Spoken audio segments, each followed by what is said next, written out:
Okay, good day to all science students. In this video lesson, we are going to discuss now the law of interaction, the Newton's third law of motion, and designing simple machines and transportation. Objectives: apply Newton's third law of motion to solve problems involving interaction forces in real-life situations. Demonstrate appreciation of interaction forces in technology and everyday transportation, and design and test a simple model, for example, balloon-powered car, that demonstrate action-reaction force. Okay, you are standing beside a wall. You try to push the wall with your hands. Why do your arms feel pressure? Why do your muscles feel the pressure? And even though the wall does not move, you still feel something pushing back. This happens because when you push the wall also pushes you back. Yun, kapag tinulak mo ng mahina, mahina lang ang balik mo. Pero pag nilakasan mo ang tulak, mas malakas yung balik. So, equal in magnitude but opposite in direction. Okay, this interaction is explained by Newton's third law of motion. Okay, understanding true force diagram.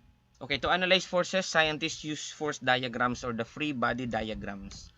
Okay, for example, this one, force diagrams. Ayan. O doon sa batang lalaki na nandito sa left side. O ayan, yung mga drawing diyan, that is sa example of force diagram. Pero kumbaga may kaka-idea na ang estudyante doon. Okay, speaker is suspended from the ceiling. Ayan. A woman is being pulled along the snow. Yan yung mga diagram kung saan ba yung force yung pupunta. Okay, a force diagram shows the object being studied. B, arrows representing forces. Next is the direction of each force. Okay, another example, walking, force diagram is walking. So, yun. Action, person pushes around backward. While reaction, ground pushes the person up forward. For every action, there is an equal and opposite direction. The action and then the reaction force. The arrows helps us understand how the interaction causes motion. Okay, another example, pushing a wall. Tinulak mo yung wall na mahina, tutulak rin yan ng mahina. Pero pag nilakasan mo, ibabalik ka rin yan ng malakas. Okay, these forces affect two different objects. Number one, net force on the other hand refers to the force acting on one object. The net force determines whether an object will, number one, accelerate, change direction, remain at rest.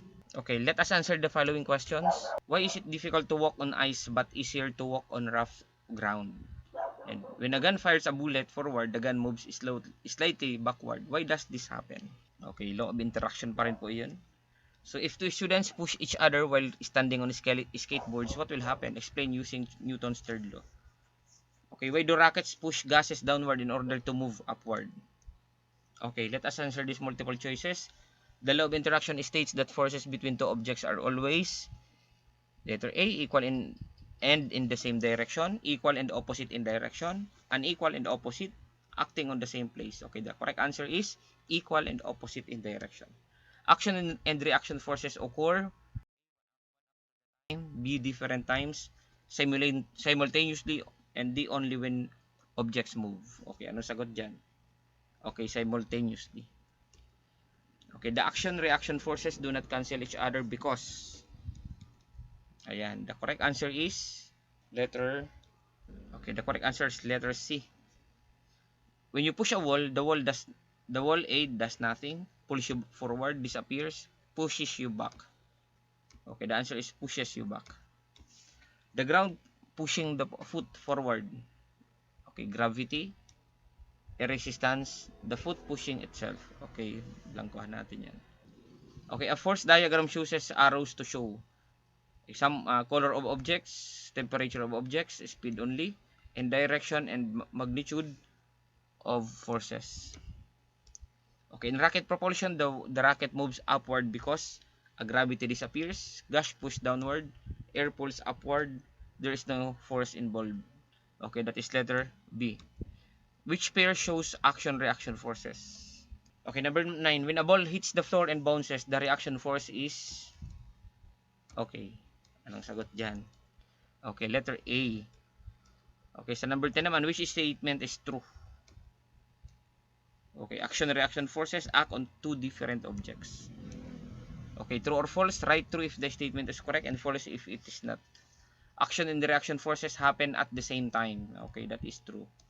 Action-reaction forces act on the same object. Okay, wrong, because that is indifferent object. Forces in an action-reaction pair are equal in magnitude. Okay, true. Equal and opposite forces always cancel each other. Okay. Okay, walking is possible because of interaction of forces. Okay, true. A force diagram shows forces using arrow.